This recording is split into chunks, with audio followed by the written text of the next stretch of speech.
Members of the oil and gas industry have been anxiously awaiting the budget for the announcement of really significant reductions in the tax burden faced by the industry.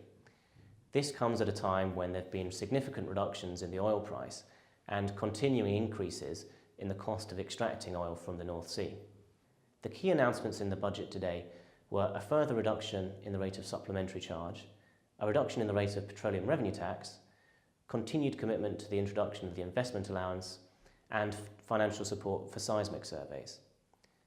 For the supplementary charge, it had been announced at the autumn statement in December that the rate would reduce from 32% to 30%, and it was announced today that that rate would be further reduced to 20%, backdated with effect from the 1st of January this year.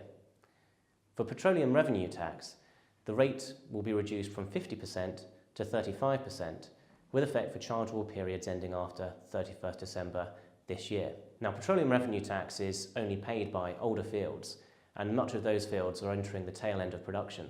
So the industry had been lobbying hard for a complete abolition in petroleum revenue tax, although that had a number of technical difficulties. So the reduction in the rate of petroleum revenue tax will be welcomed.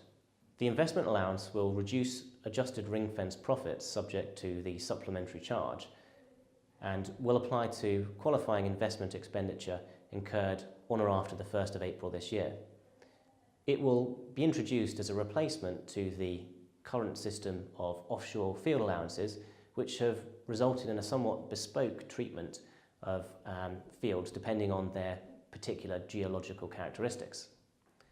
Finally, on seismic surveys, the government have confirmed, following their first announcement in the autumn statement, that they will be supporting seismic surveys of underexplored areas of the UK continental shelf.